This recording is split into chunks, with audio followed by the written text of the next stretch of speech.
आज हम करेंगे पीठ के बल लेटकर करने वाले सभी आसन। और ये आसन दोस्तों बहुत ही महत्वपूर्ण आसन है और हर बीमारी का रामबाण इलाज है। तो सबसे पहले उत्तान पाद आसन। लेटकर सीधे पैरों को 45 डिग्री एंगल में उठाएं इस प्रकार, और पंजों को आगे की तरफ तोड़ें और हाथ सम स्थिति में दोनों तरफ हथेलियाँ ज़मीन पर रखें। और जब आप पैर को उठाते हैं तो पेट में हवा भरें, और जब नहीं रुक पाते हैं तो पैरों को धीरे धीरे नीचे लाएं।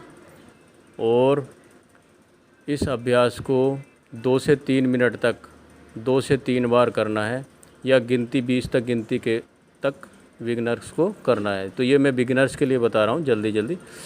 और दोबारा इसी प्रकार आए और तिबारा भी इसी प्रकार से आना है। आपको 3 बार करना है। मैं 2-2 बार करके सारे आसन दिखा रहा हूँ आपको किस प्रकार से करना है।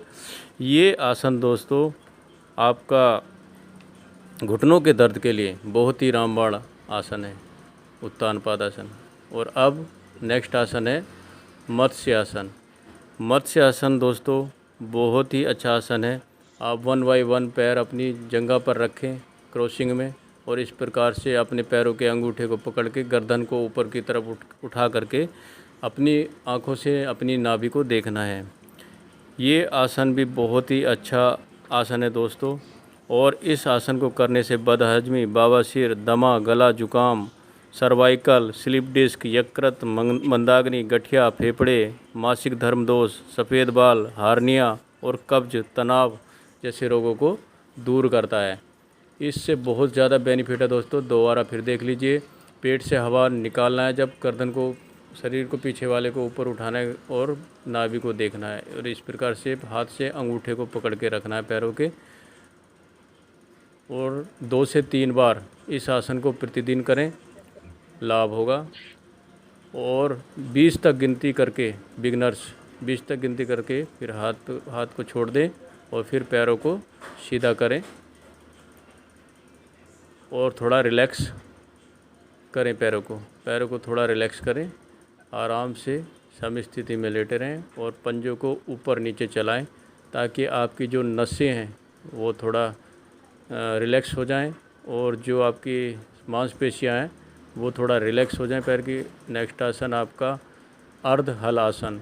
पैरों को जोड़ करके सम स्थिति में इस प्रकार 90 डिग्री कोण बनाते हुए ऊपर की तरफ उठा देना, और पंजों को अपनी चेहरे की तरफ मोड़ना है और आँखों से पंजे की तरफ को देखना है, और हाथ सम स्थिति में वहीं ज़मीन पर, हथेलियाँ ज़मीन पर।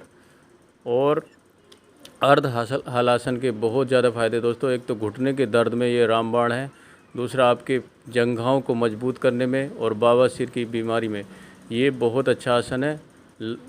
प्रतिदिन करें, लाभ होगा।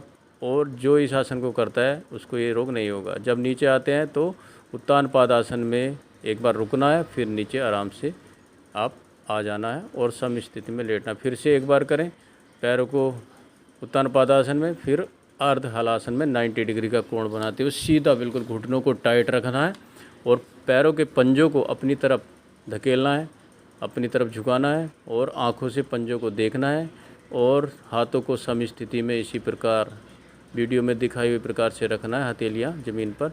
और जब नीचे आते हैं तो एक बार उत्तान पादासन में, फिर आप नीचे ज़मीन पर रख दीजिए।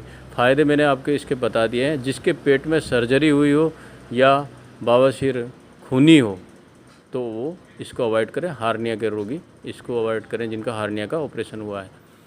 अब दोस्तों गठरी आसन है।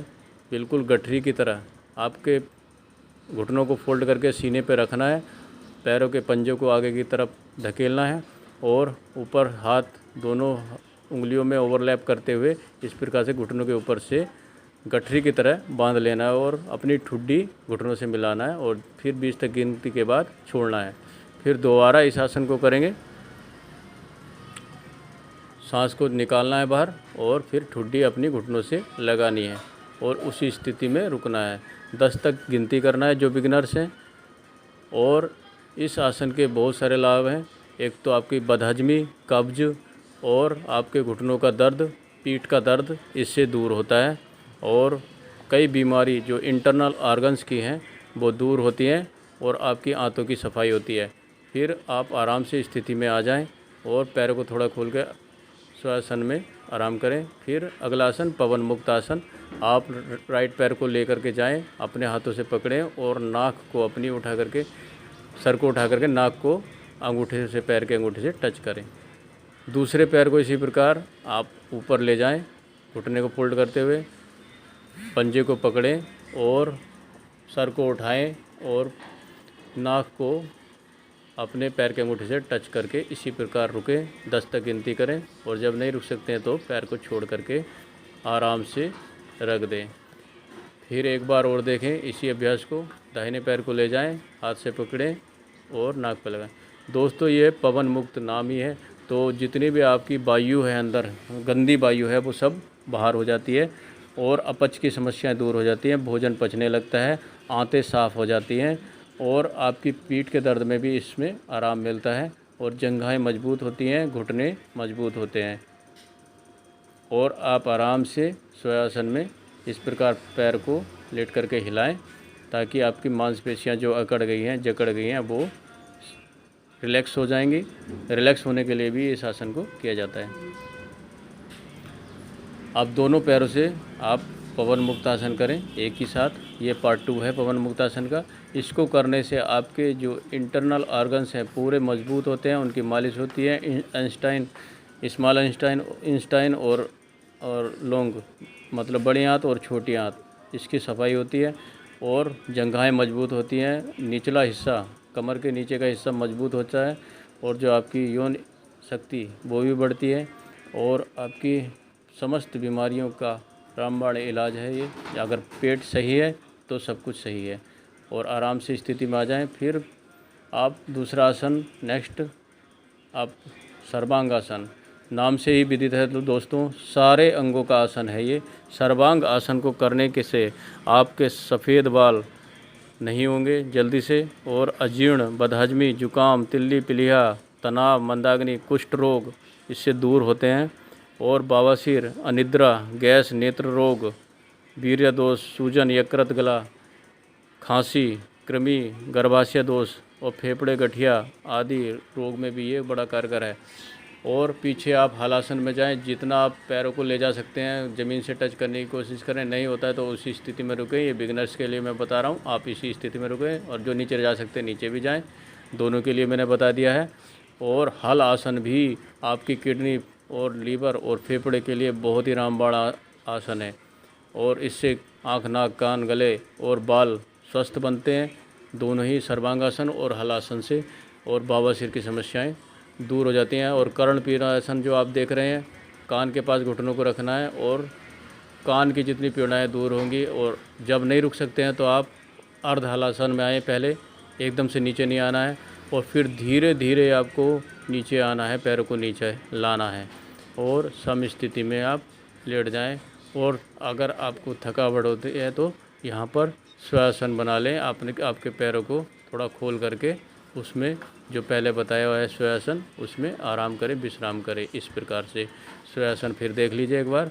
आपके हाथों को थोड़ा खोलना है, पैरों को 45 डिग्री खोलना है, 1 फीट के लगभग, और दोनों पंजों को साइड में और हथेली पैरों को ऊपर की तरफ। आप इस प्रकार रिलैक्स करें, आपकी पूरी बॉडी रिलैक्स हो जाएगी, आपका तनाव भी दूर होगा, स्ट्रेस भी दूर होगा। ये स्वासन है। स्वासन बिल्कुल सब की तरह, जैसे सब एक पड़ा होता है, इसी तरह आप सब कुछ भूल के स्ट्रेस दूर करके अपनी आराम करते हैं और जल्दी ही आराम आपको मिल जाता है इस आसन में। नेक्स्ट आसन के लिए आप तैयार हो जाते हैं। अगला आसन है नौकासन। पूर्व नौकासन है ये, एक विपरीत नौकासन है, वो अगले वीडियो में बताएंगे। ये पूर्व नौकासन है और नौकासन दोस्तों बहुत ही महत्वपूर्ण आसन है। इस आसन से बदहजमी, मोटापा, मधुमेह, नाभि का बार बार डिगना, टलना, ये रोग इसमें ये लाभदायक है। 2 बार इसको करें। आप जब पैर और हाथ उठाते हैं, पीछे का धड़ उठाते हैं और आगे के पैर उठाते हैं, पंजे आगे की तरफ तोड़ के रखें, तो पेट से श्वास को बाहर निकालना है और जब आप नीचे आते हैं तो पेट में श्वास भरना है। अब आप स्वासन में आराम करें। पूर्व नौकासन आपने समझ लिया होगा किस प्रकार से करना है। अब सेतुबंध आसन। ये आसन बहुत ही बढ़िया आसन है दोस्तों, आपकी जंघाओं की मजबूती के लिए, आपकी पीठ दर्द के लिए स्पेशली जिनका पीठ में दर्द रहता है, निचले L4 L5 में दर्द रहता है, जिसकी रीढ़ की हड्डी में कोई समस्या है, तो सेतु बंद आसन को इस प्रकार से लगाएं।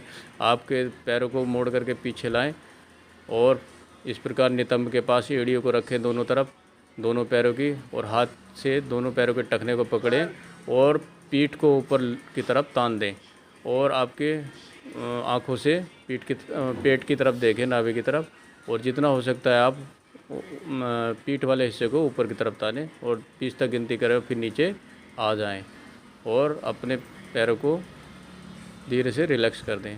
इससे अगला आसन है दोस्तों क्या नाम है, चक्रासन। चक्रासन करने के लिए इसी स्थिति में जैसे आप लेटे हैं, सेतुबंद आसन किया, उसी में थोड़ा आप पैरों को, एड़ियों को और नितंब के पास लेकर आएँ और हाथों को पीछे ले जाकर इस प्रकार आपकी पीठ को ऊपर की तरफ उठा दें और धनुष की आकृति बना लें। और ये आसन दोस्तों कब्ज के लिए, कब्ज रोग के लिए चक्रासन रामबाण इलाज है दोस्तों। चक्रासन आपको करना चाहिए और चक्रासन करने से आम बात ठीक होती है।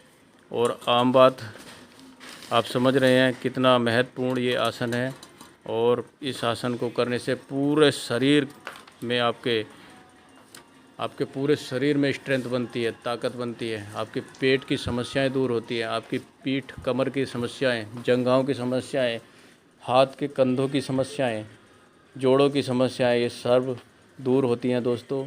जिनको कोई सर्जरी हुई हो हार्निया वगैरह की, या पेट में कोई सर्जरी हुई हो, तो वो इस आसन को ना करें।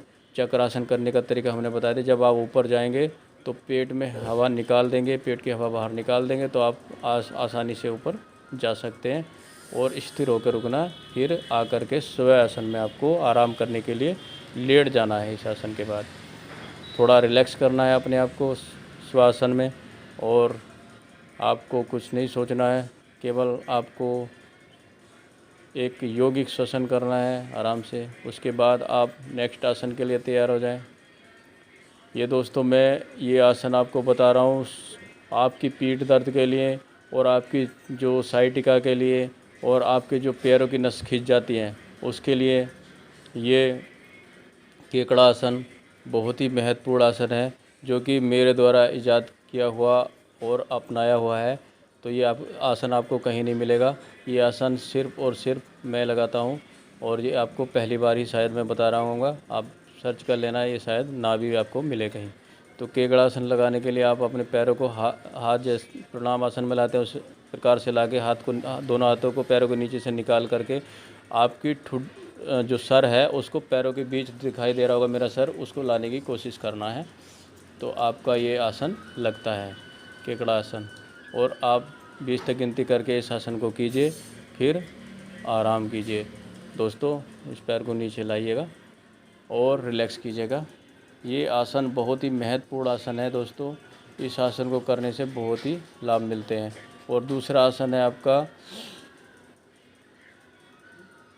उत्तान पार्श्व आसन, जो कि उत्तान पार्श्व आप देख रहे हैं, दोनों तरफ पैर को खोल देना है। इससे आपकी जंघाएं मजबूत होती हैं, आपके बाल असमय सफ़ेद नहीं होते हैं, और नसें जो पैरों की सूजन रहता है, नसों में जो रुकावट रहती है, पैरों की पिंडलियों में जो अकड़न जकड़न रहती है, दौड़ने के बाद स्ट्रेचिंग भी इससे बहुत बढ़िया होती है। और आपकी हिप के जोड़ पूरे खुल जाते हैं इससे, और पूरे स्वस्थ हो जाते हैं। आपको नीचे वाले हिस्से की जो है पूरे हड्डियों की वो मालिश हो जाती है इससे। और इस प्रकार करने से दोनों पैरों को साइड पार्श्व करने से आपको बहुत लाभ मिलते हैं। और आपकी स्ट्रेचिंग और नीचे पेल्विक एक्सरसाइज, यौन आपको वेलनेस आएगी। तो ये आसन ज़रूर कीजिएगा। बहुत ही महत्वपूर्ण आसन मैं आपको ये बता रहा हूँ। और जब आप थक जाते हैं तो आप पैर को जोड़ करके आप पहले अर्धहलासन में आए, उसके बाद नीचे आए। धीरे से नीचे आना है, एकदम झटके से नीचे नहीं आना है।